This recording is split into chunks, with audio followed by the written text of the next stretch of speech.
Continuamos nosso assunto HPV. Esse é um assunto importante porque a infecção pelo papilomavírus humano, HPV, é a infecção sexualmente transmissível mais prevalente aqui no Brasil e no mundo, a infecção IST causada por um vírus. E o grande problema do HPV é a sua dificuldade de ser identificado antes dele causar problema.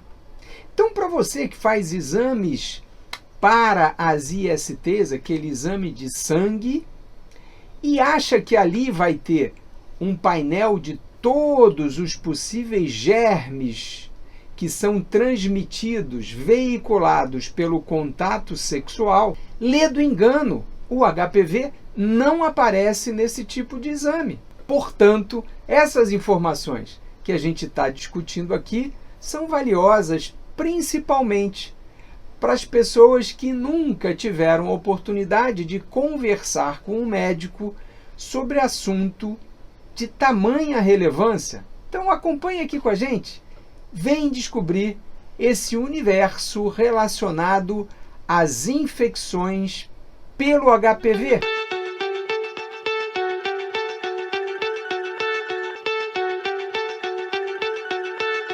Bem, conversamos nos vídeos anteriores sobre as características do HPV. Então, HPV, papilomavírus humano, uma enorme família de vírus que infectam a epiderme. Então, um vírus que infecta a pele e as mucosas. Mucosa, um exemplo de mucosa, a mucosa que reveste a boca, trato gastrointestinal, a mucosa que reveste a vagina, a mucosa que reveste a glande, é um tipo de mucosa. Então, esses vários diferentes tecidos que revestem o nosso corpo, que formam essa barreira de proteção contra o meio externo, e é tão importante para a nossa proteção, a pele pode ser infectada pelo papilomavírus humano. E a grande importância desse vírus, o HPV, é que ele está espalhado na população sexualmente ativa. E ainda, muito importante que a gente entenda que é uma família de vírus, tem cerca de 200 subtipos, que são, cada grupo desses vírus tem o potencial de causar problemas específicos. Então, existem os subtipos de baixo risco. O que eles causam, Dr. Walter? Geralmente as chamadas verrugas genitais, mas que podem ser de alto relevo, mas existem também verrugas planas. E também tem os subtipos de alto risco. Alto risco para quê, Dr. Walter? Para as lesões neoplásicas malignas, para o câncer. Então, o HPV tem relação com o câncer do colo uterino, então uma verdadeira tragédia para as mulheres que não fazem os seus exames preventivos conforme determinado, que podem ser surpreendidas por esse tipo de câncer, que é um câncer agressivo e muito prevalente no Brasil, infelizmente. E outros tipos de câncer, como, por exemplo, câncer da boca, câncer da orofaringe, câncer do pênis no homem, câncer do reto, do canal anal, e câncer da vulva e da vagina nas mulheres. Então, muitos tipos de câncer têm o seu início provocada pela infecção do HPV de alto risco e que se torna permanente. O que é isso? É o vírus que não consegue ser eliminado pelo sistema imunológico, nosso sistema de defesa. Graças a Deus, a grande maioria das infecções do HPV, e vejam como ele é importante, praticamente o homem adulto, ele vai ser exposto ao HPV ao longo da sua vida sexual em quase 100% das situações. Então é muito difícil o homem não ter contato com HPV. Graças a Deus, a grande maioria dessas situações em que o homem é exposto ao HPV, o sistema imunológico consegue combatê-lo e erradicá-lo, eliminá-lo. Porém, num percentual significativo, cerca de 2 a 5% dos casos, esse vírus pode se tornar permanente. E se for um subtipo de alto risco, isso significa um homem que está infectado, que permanece com o vírus e que o vírus pode ser transmitido para outras pessoas sem que ele tenha conhecimento. Como assim? O vírus pode se tornar latente, ficar como se estivesse dormindo sem uma manifestação clínica para esse indivíduo, mas quando esse indivíduo infectado, um portador assintomático, sem sintoma, tem contato com outra pessoa, contato íntimo, seja através da penetração, do contato do púbis com o púbis, da penetração vaginal ou anal, esse vírus pode ser transmitido para outra pessoa e, sendo essa outra pessoa vulnerável, o sistema imunológico não conseguindo combater completamente o vírus vai se instalar e lenta e gradativamente as lesões iniciais podem deflagrar alterações nas células e iniciar uma lesão maligna, ou seja, um precursor do câncer, que pode ser no colo uterino, na parede da vagina, na vulva, na região anal ou na parede do reto, pode ser ainda transmitido para a orofaringe. Então, as principais causas de transmissão é exatamente o contato íntimo, o contato sexual sem proteção. Mesmo o sexo oral, sendo isso menos frequente, mas também é possível a veiculação do vírus, do HPV. Portanto, essas informações não devem apavorar ninguém, mas sim motivar para as atitudes necessárias. Então, quais são as atitudes necessárias? Bem, primeira coisa importante, existe vacina para o HPV. E no próximo vídeo eu vou detalhar um pouco mais sobre a vacinação, mas para as crianças, principalmente entre 9, 12, 13 anos, é importante entender que a vacina protege. Como é que a gente sabe disso? Desde 2007, existem países que adotaram e conseguiram vacinar quase toda a população-alvo. Crianças entre 9 e 12 anos vacinadas, exemplo, Austrália, Escócia, conseguiram reduzir drasticamente tanto a verruga genital, o temido câncer do colo do útero. Então a vacina é eficaz. Vale a pena para você, pai, avô, mãe, avó, para você que tem um familiar que tenha crianças nessa faixa etária, estimule a que os pais visitem os profissionais de saúde e sejam melhor informados, porque, infelizmente, a cobertura vacinal no Brasil é muito baixa.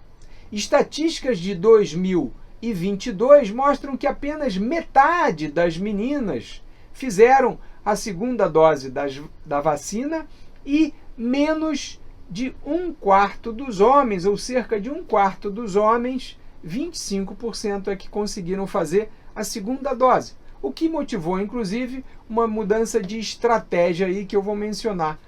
Estratégia do Ministério da Saúde, com esse objetivo de diminuir a circulação do HPV de alto risco entre a população sexualmente ativa.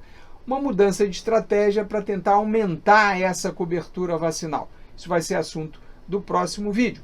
Mas vejam, então, existem portadores assintomáticos e o HPV de alto risco. O que é alto risco? São os subtipos que têm a capacidade de infectar a pele, modificar as células da epiderme e causar tumores malignos, câncer, ok? Então, essa preocupação deve motivar homens e mulheres a tomar atitudes saudáveis, seguras. Então, para o homem, importante a vacinação na idade, na faixa etária adequada e a prática do sexo seguro.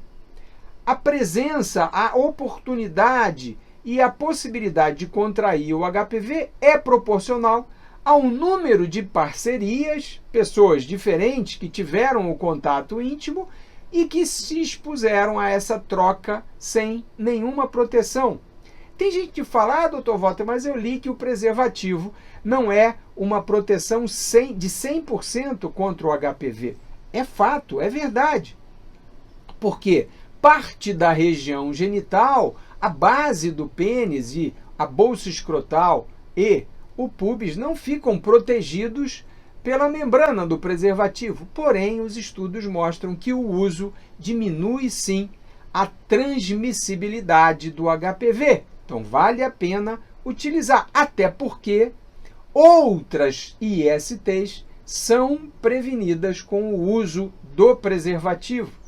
Então, apesar da nossa geração atual não ter tanta preocupação com o uso do preservativo, ele ainda é sim uma medida de proteção estimulada pelos profissionais de saúde. Então, não é porque a pessoa foi vacinada contra os subtipos de alto risco que ela não precisa usar o preservativo. Então, vejam, isso não é uma troca, mas é uma soma de medidas que visam a redução do risco e tornar sempre a atividade sexual algo prazeroso, positivo e não fonte de doença.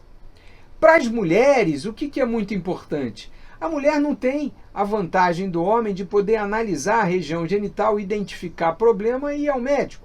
Mas ela tem a grande vantagem de, desde a menstruação, da primeira regra, desde a menarca, ela já aprender com as mães que visitar o ginecologista periodicamente e realizar o chamado exame preventivo é muito importante. Então, nas mulheres, depois de iniciada a vida sexual, fazer pelo menos um exame preventivo anual é muito importante. O chamado exame de Papa Nicolau ou citopatológico vai permitir identificar precocemente alterações das células que são descamadas da mucosa, do revestimento do colo do útero e perceber que ali existem lesões sugestivas da presença do HPV. Então, nas mulheres, esses exames preventivos são muito importantes. Mais ainda, ênfase a gente dá à importância de vacinar as meninas antes do início da vida sexual, porque é exatamente assim que a gente consegue a máxima eficácia da vacinação. Ok? Então, entre 9 e 12 anos, está na carteira do próprio Sistema Único de Saúde estimular e fazer a vacinação de meninas e meninos contra o HPV. Perfeito? No próximo vídeo, a gente vai falar sobre vacina contra o HPV. E vamos dar os detalhes de o que está acontecendo aqui no Brasil, onde, infelizmente, apesar da promessa da Agenda 2030 da gente erradicar o câncer do colo do útero aqui no país, a gente ainda tem um longo caminho a percorrer. Um dos motivos, a cobertura vacinal ainda é baixa. Regiões do Norte e Nordeste ainda sofrem com altas taxas, tanto do câncer, da presença, da prevalência do câncer do colo do útero, quanto da mortalidade pelo câncer do colo do útero. Em algumas regiões do Norte, é a primeira causa de óbito por câncer no sexo feminino. Então, algo que não pode deixar a gente tranquilo e satisfeito com o que está sendo feito em relação à proteção das mulheres. Ok? Então, acompanhe aqui e vamos divulgar essa informação que, concordam, é muito relevante. Então, se inscreve aqui no canal, compartilha com alguém que você acha que pode se beneficiar da informação e tem dúvida, usa aqui o e-mail, 100% de confidencialidade, e você vai me deixar muito feliz em poder compartilhar com você um pouquinho de informação qualificada.